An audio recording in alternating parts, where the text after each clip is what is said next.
Hello friends, आज की इस वीडियो में आप सभी का स्वागत है। और हम लोग देख रहे हैं मैथ का 5 का दम, और इसे हम लोग आगे कंटिन्यू करते हैं। इसमें हम लोग 5 बेहतरीन प्रश्न देखते हैं जो प्रीवियस ईयर में आपका पूछा गया है। एएलपी टेक्नीशियन 2018 का एग्जाम में आपका ऐसा प्रश्न देखने को मिला है, तो आगे आने वाले भी एग्जाम में बेहतरीन आने वाला है प्रश्न, तो इसी पैटर्न पे हो सकते हैं, इसी आपके सिलेबस पे आने वाला है। तो किस तरह का सवाल आता है, कैसे उसको हम लोग बनाएंगे, ये देखते हैं। तो चलिए आज का सबसे पहला सवाल की ओर हम लोग बढ़ते हैं। तो पहला सवाल आपके पास है, सबसे पहले सवाल पढ़ना है, उसके बाद जो बोल रहा है उसको अच्छे से हम लोग को ज्ञात करना है। ठीक है, चलिए सवाल की ओर बढ़ते हैं। पाइप ए और सी किसी खाली टैंक को क्रमशः 32 और 48 घंटा में भर सकता है, जबकि पाइप बी है जो भरे हुए टैंक को 24 घंटा में खाली कर दे रहा है। यदि तीनों पाइप इकट्ठा खोल दिया जाए तो टैंक को 2/3 भाग भरने में कितना समय लगेगा, ये सवाल है आपके।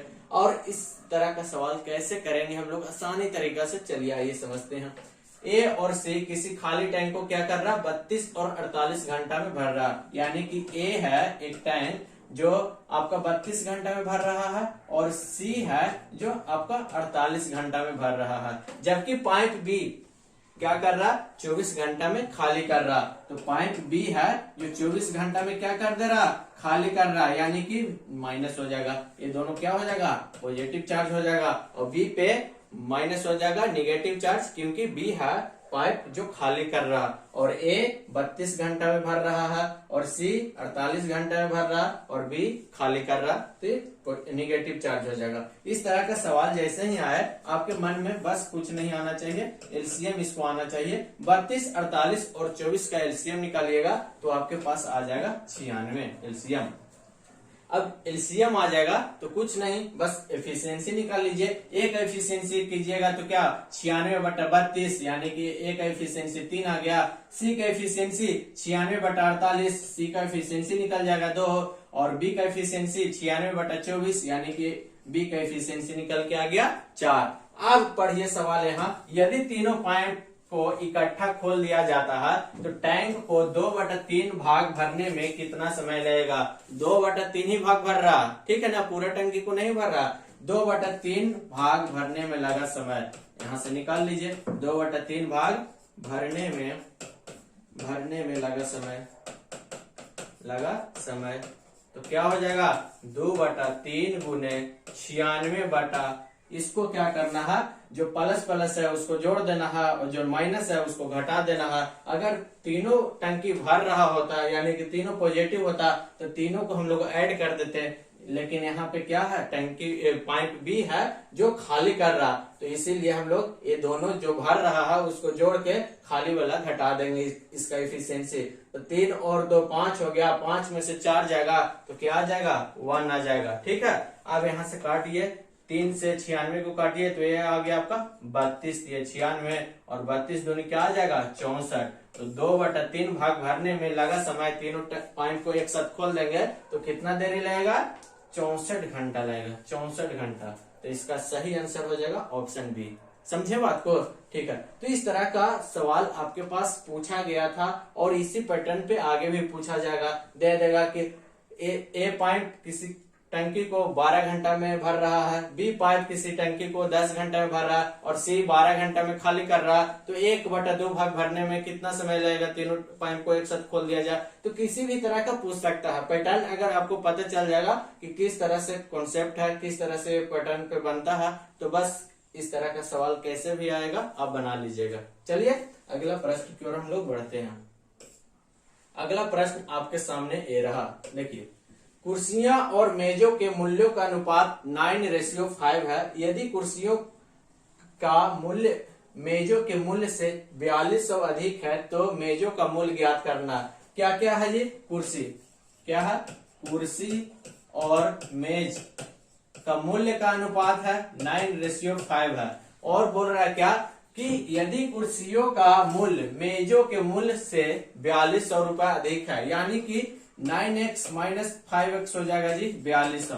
9x - 5x बराबर क्या हो जाएगा, 4200। यहाँ से 5x बराबर क्या हो जाएगा, 4200 हो जाएगा, और 5 से काट दीजिएगा 4200 को, तो क्या आ जाएगा आपको 1050। तो x बराबर क्या हो जाएगा 1050। अब सवाल क्या पूछ रहा, तो मेजों का मूल्य ज्ञात करें। मेजों का मूल्य ज्ञात करना है। मेज क्या है 5x है। मेजों का मूल्य, तो मेज बराबर क्या हो जाएगा 5x। x कितना आया, तो 5 गुने 1050, 5 गुने 1050। यहाँ से इसको गुना कीजिए तो कितना आ जाएगा आपको 5250। मेजों का जो मूल्य हो गया 5250। Option B is the correct answer. अगर यहाँ से पूछ देता कि कुर्सी के मूल्य का अनुपात क्या होगा, कुर्सी के मूल्य का अनुपात क्या होगा, तो क्या करते हैं, कुर्सी क्या है 9x, तो 9x, तो 9 गुने x का वैल्यू 1050, तो जो आएगा वैल्यू वो हो जाएगा कुर्सी का। समझे। तो इस तरह का सवाल किसी भी प्रकार का देगा, आप बना लीजिएगा आसानी से। बस उसका कॉन्सेप्ट समझना है, बनाने का तरीका समझिए, बाकी आपके हाथ में है। देखिए एक बेहतरीन सवाल है, किसी समचतुर्भुज के प्रत्येक भुजा की लंबाई 25 मीटर है। कोई समचतुर्भुज है, ये क्या है आपका समचतुर्भुज है, ठीक है। इसका प्रत्येक भुजा की लंबाई जो है 25 मीटर है, 25 मीटर, ये भी 25 मीटर, सभी भुजा 25 मीटर है। और एक विकर्ण की लंबाई 14 मीटर है।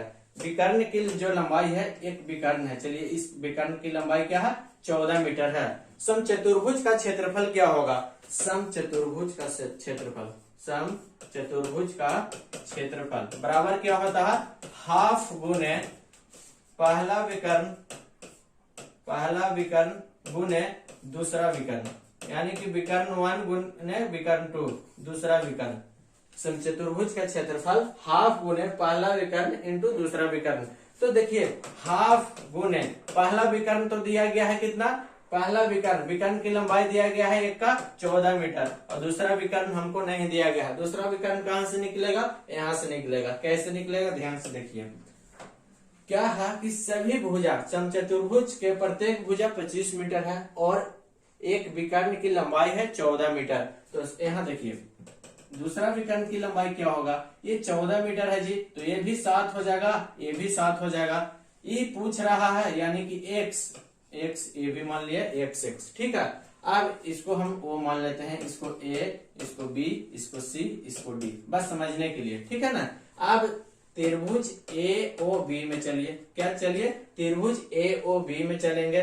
तो ए भुजा मालूम है हमको 25, ए भुजा आपको 7 मालूम है, और ये भुजा आपको x है, यानी कि निकालना है।